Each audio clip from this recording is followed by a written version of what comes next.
सन 2026-27च्या मूळ अर्थसंकल्पातील प्रमुख उद्दिष्टे.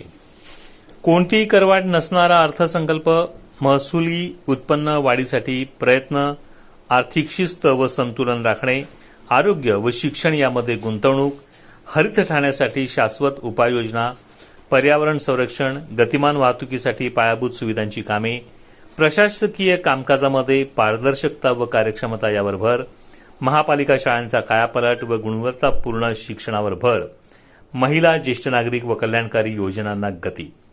कोणतीही करवाढ नसलेला तरीही महसुली उत्पन्न वाढवण्यावर भर, कामांचा दर्जा उत्तम राहावा याकडे विशेष लक्ष देणारा सन 2026-27चा 6,221 कोटी 12 लक्ष रुपयांचा मूळ अर्थसंकल्प आज सोमवारी महापालिका आयुक्त सौरभ राव यांनी महापौर शर्मिला पिंपळकर यांना विशेष सर्वसाधारण सभेत सादर केला. नागरिकांना चांगले जीवनमान देता यावे यासाठी महापालिका कटिबद्ध असून अर्थसंकल्पाची त्या दृष्टीने मांडणी करण्यात आल्याचे प्रतिपादन महापालिका आयुक्त सौरभ राव यांनी अर्थसंकल्पीय सभेत केले. या सभेच्या अध्यक्षस्थानी महापौर शर्मिला पिंपळकर होत्या. तसेच परिवहन सेवेचा 791 कोटी 86 लाख रुपयांचा मूळ अर्थसंकल्प परिवहन व्यवस्थापक भालचंद्र बेहरे यांनी महापौर शर्मिला पिंपळकर यांच्याकडे सादर केला.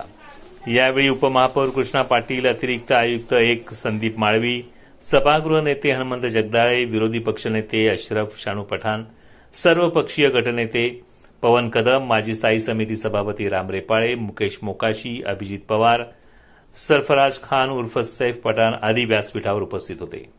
अर्थसंकल्प सादर केल्यानंतर आयुक्त सौरभ राव यांनी पत्रकारांशी संवाद साधला. सन 2025-26चा 5,645 कोटी रकमेचा अर्थसंकल्प तयार करण्यात आला होता. यामध्ये पाणी पुरवठा आकार व शहर विकास विभाग, अग्निशमन या विभागांच्या उत्पन्नात काही प्रमाणात घट येत आहे.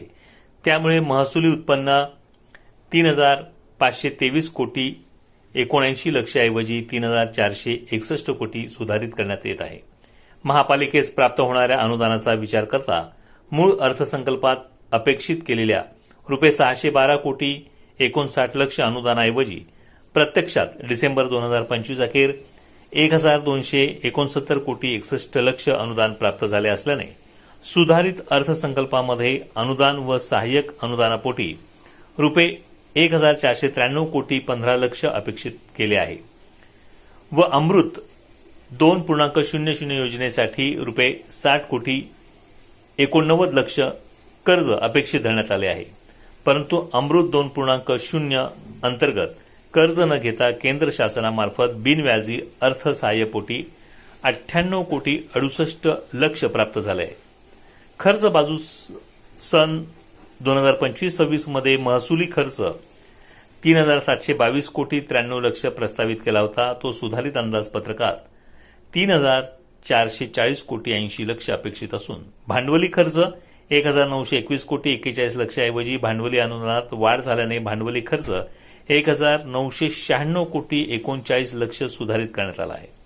तसेच सन 2026-27चा मूळ अर्थसंकल्पामध्ये महसुली उत्पन्न 4,078 कोटी अपेक्षित असून अनुदान व कर्जासह 6,221 कोटी 12 लक्ष रकमेची जमा बाजू 3,818 कोटी 17 लक्ष महसुली खर्च व 2,401 कोटी 55 लक्ष भांडवली खर्चाचा रुपये 1 कोटी 40 लक्ष अखेरच्या शिल्केसह रुपये 6,221 कोटी 12 लक्ष रुपयांचा मूळ अर्थसंकल्प असल्याचे महापालिका आयुक्त सौरभ राव यांनी पत्रकार परिषदेत नमूद केले.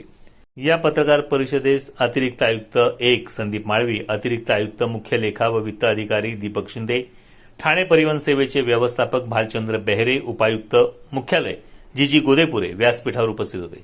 त्याचवेळी परिवहन उपक्रमाचे सन 2026-27चे मूळ अंदाजपत्र 791 कोटी 86 लक्ष महापालिका आयुक्त सौरभ राव यांना ठाणे परिवहन सेवेचे व्यवस्थापक भालचंद्र बेहरे यांनी सादर केले.